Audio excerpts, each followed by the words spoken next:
चलिए स्वागत है बच्चों। तो आज अपना टॉपिक रहेगा human respiratory system. Human respiratory system में क्या क्या है इसका एक छोटा सा हम डायग्राम बनाया है। रिप्रेजेंटेशन एक रिप्रेजेंटेटिव डायग्राम है, एक्चुअली ऐसा होता नहीं, ठीक है। तो इसमें क्या क्या कौन कौन से ऑर्गन हैं उसका लिस्ट भी यहाँ पे है, डायग्राम भी यहाँ पे है। तो इस लिस्ट में हम लोग देखेंगे कि शुरुआत में यहाँ पे नोज होता है बेटा। नोज में दो नॉस्ट्रिल होते हैं, जैसे ये नोज है ना, इस नोज में ये जो नॉस्ट्रिल है, इस नॉस्ट्रिल से एयर जब ऐसे अंदर जाता है ये पहुंचता है नेसल कैविटी में, ठीक है। तो अगला स्ट्रक्चर हो गया नेसल कैविटी।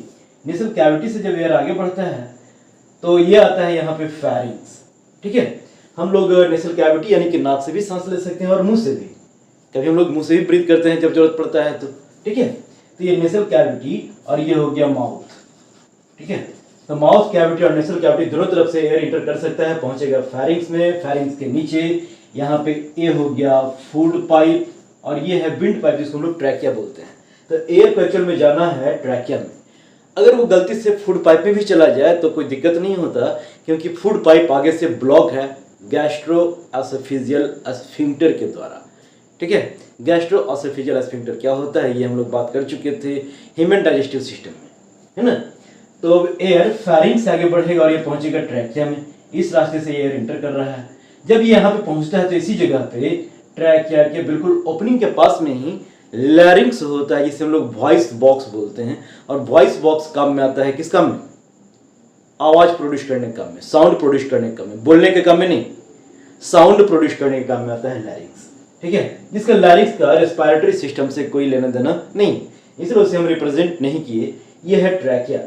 इस ट्रैकिया सिंगल ट्रैकिया है जो आगे जाकर के दो ब्रांच में बट गया है, क्योंकि लंग्स दो हैं हमारे पास, लेफ्ट और राइट लंग। ये ट्रैकिया के ऊपर जैसे सी शेप का कार्टिलेजिनस रिंग देखने को मिल रहा है, ठीक है। और ये रिंग इधर ब्रोंकस के ऊपर, ब्रोंकाई के ऊपर भी मौजूद है। इस रिंग का इंपॉर्टेंस हम लोग बाद में समझते हैं, पहले देख लेते हैं एयर कैसे कैसे पहुंच रहा है। तो ये ट्रैकिया के आगे ब्रोंकाई, ब्रोंकाई क्या है तो ट्रैकिया का ब्रांचिंग ब्रोंकाई कहलाता है। ये ब्रोंकाई रेस्पेक्टिव लंग में इंटर करने के बाद और भी ब्रांच हो जाते हैं, तो ब्रोंकाई के ब्रांच को हम लोग बोलेंगे ब्रोंकियोल, ठीक है। ट्रैकिया का ब्रांच कहलाया ब्रोंकाई, ब्रोंकाई का ब्रांच कहलाएगा ब्रोंकियोल। ब्रोंकियोल फर्दर जाकर के आगे और ज्यादा ब्रांच हो जाता है और बनाता है एल्वियोलर डक्ट, और हर एक एल्वियोलर डक्ट लीड करता है एल्वियोली या एल्वियोलर सैक में। Alveoli is the structural and functional unit of our lungs, ठीक है। तो ये हो गया हमारा रेस्पिरेटरी सिस्टम। इतने सारे ऑर्गन्स हैं। अब इन सभी में हर एक ऑर्गन का क्या क्या काम है भाई? तो हमारा नोज या नॉस्ट्रिल है जहां से एयर करता है इंटर। जब एयर इंटर करके पहुंचता है इस नेसल कैविटी में, तो हमारे नॉस्ट्रिल में भी और नेसल कैविटी में भी छोटे छोटे हेयर पाए जाते हैं। तो सबसे पहले कुछ प्रोसेस होता है नेसल कैविटी में। क्या क्या प्रोसेस होता है? तो सबसे पहले होता है फिल्ट्रेशन ऑफ एयर। एयर को फिल्टर किया जाता है। जो एयर हमारे लंग्स के अंदर जाना चाह रहा है उसको पहले फिल्टर किया जाएगा। फिल्टर करना क्यों जरूरी है? क्योंकि एयर में बहुत सारे डस्ट पार्टिकल हैं और अगर वो लंग्स तक पहुंच गया तो वो लंग्स के ऊपर जाकर के एक लेयर बना देगा, जिससे एयर को डिफ्यूज होने में प्रॉब्लम होने लगेगा, ठीक है। दूसरा क्या काम होता है? तो दूसरा काम होता है मॉइस्चनिंग ऑफ एयर। एयर को मॉइस्ट किया जाता है। जब एयर इंटर कर रहा होता है नेसल कैविटी से तो एयर को मॉइस्ट किया जाता है। एयर को मॉइस्ट करना क्यों जरूरी है? क्योंकि अगर ड्राई एयर हमारे लंग्स तक पहुंच गया then it may cause dryness of our lungs. वो ड्राई एयर मतलब क्या? उसमें ह्यूमिडिटी कम है। ह्यूमिडिटी कम है तो वो ड्राई कर सकता है किसी चीज को, ठीक है। इस प्रकार से हमारे लंग्स के अंदर जाएगा तो लंग्स की ह्यूमिडिटी को ड्राई कर देगा और लंग्स हमारा ड्राई हो जाएगा। इसलिए लंग्स तक पहुंचने के पहले एयर को मॉइस्ट करना, ह्यूमिड करना बेहद जरूरी है। तीसरा होता है क्या कहते हैं पे? तो टेम्परेचर रेगुलेशन। टेम्परेचर को रेगुलेट किया जाता है। ये कहने का मतलब अगर वार्म एयर अंदर जा रहा है तो उसको थोड़ा सा कूल करके हमारे बॉडी टेम्परेचर तक ले आया जाता है, और अगर कोल्ड एयर जा रहा है तो उसको वार्म करके हमारे बॉडी टेम्परेचर तक, और गर्म एयर जा रहा है, हॉट एयर जा रहा है, उसको कूल करके हमारे बॉडी टेम्परेचर तक। यानी कि एट एनी हाउ हमारे लंग्स के अंदर अगर एयर पहुंचेगा तो पहुंचेगा हमारे बॉडी टेम्परेचर के अराउंड। हमारा बॉडी टेम्परेचर होता है 37 डिग्री सेंटीग्रेड, ठीक है। इस प्रकार से ये प्रोसेस होने के बाद अब ये पहुंचा फेरिंग्स में। फेरिंग्स से आ गया ट्रैकिया। ट्रैकिया के ऊपर जो सी शेप का कार्टिलेजिनस रिंग देखने को मिल रहा है, ठीक है। उसका काम क्या होता है वो पूछा जाता है। What is the importance of cartilaginous ring, ठीक है। इसके ऊपर जो सी शेप्ड रिंग पाए जा रहे हैं, ये रिंग बना हुआ होता है कार्टिलेज का, ठीक है। ये रिंग किसका बना हुआ है? कार्टिलेज का, तो इसको कार्टिलेजिनस रिंग कहते हैं। अब इस रिंग का रोल क्या है, इस रिंग का इंपॉर्टेंस क्या है? तो it prevents trachea from collapsing.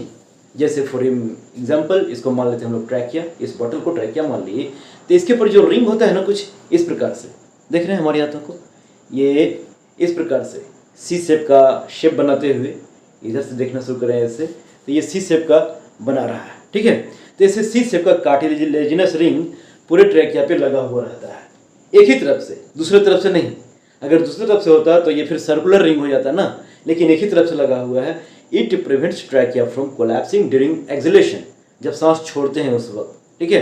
ये ट्रैकिया एक ट्यूब की तरह होता है, अगर इसे एयर निकल जाए तो ट्यूब क्या होगा, आपस में पिचक जाएगा ऐसे, ठीक है। ये पिचक करके आपस में चिपक सकता है, कोलैप्स कर सकता है, तो उससे बचाने के लिए क्या किया जाता है, तो इसके ऊपर सी शेप का ऐसे रिंग बना हुआ है।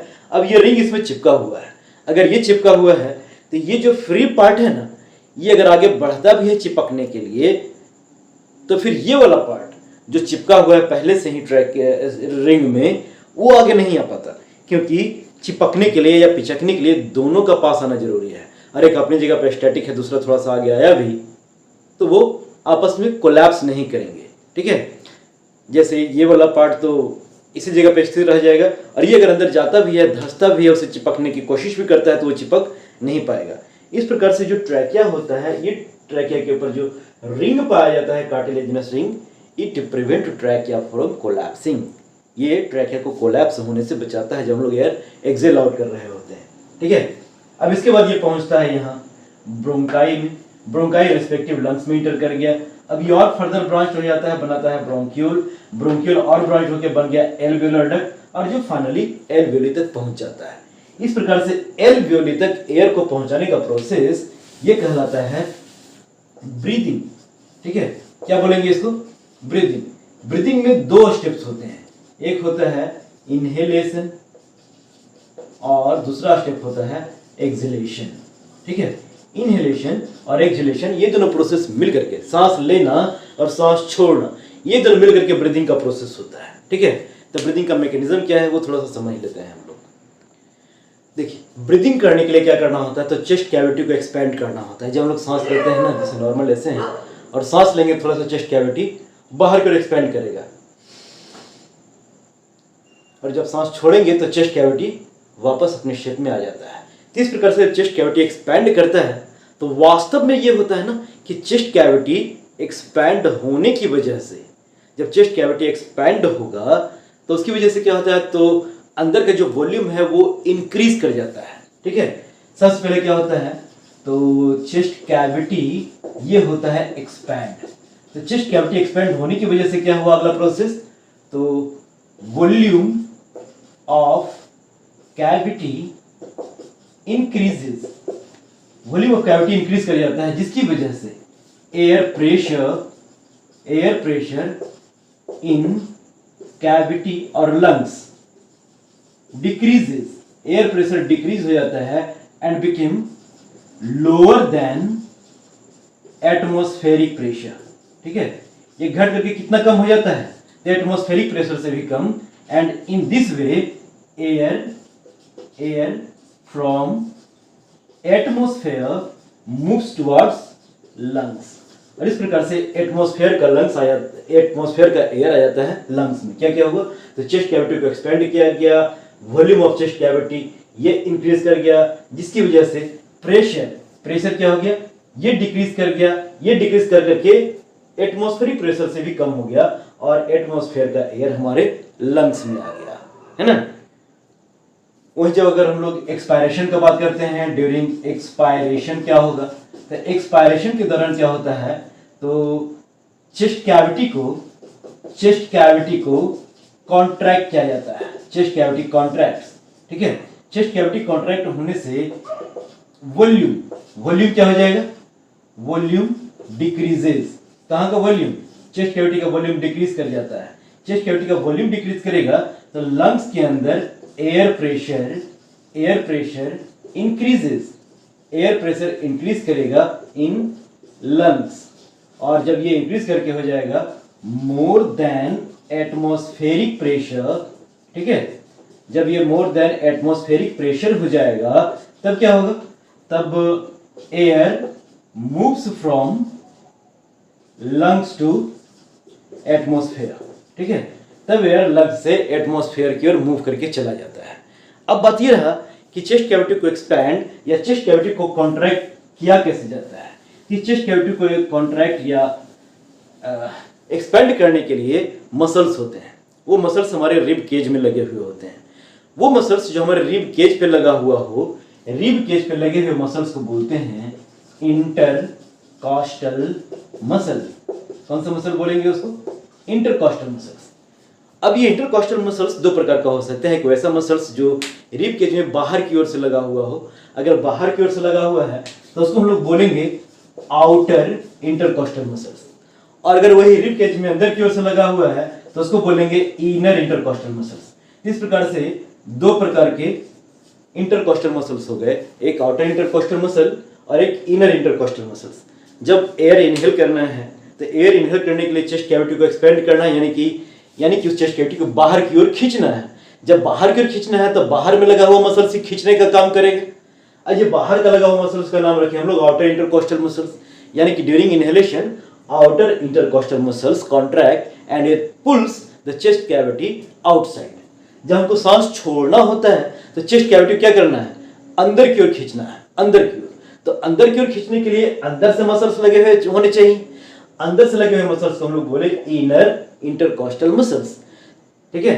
इस प्रकार से आउटर इंटरकॉस्टल मसल्स ये इनहेलेशन में मदद करता है और इनर इंटरकॉस्टल मसल्स ये एक्सहेलेशन में मदद करता है। इसके अलावा एक और मसल्स होता है दैट इज द डायफ्राम, ठीक है। तो डायफ्राम क्या होता है, तो ये हमारे चेस्ट कैविटी पे, ये मान लेते हैं कि ये चेस्ट कैविटी है, ये उस पर से ऐसे रिब केज हैं, ठीक है, ये चेस्ट कैविटी हो गया और ये रिब केज हम बनाए हैं ऐसे ही, ठीक है।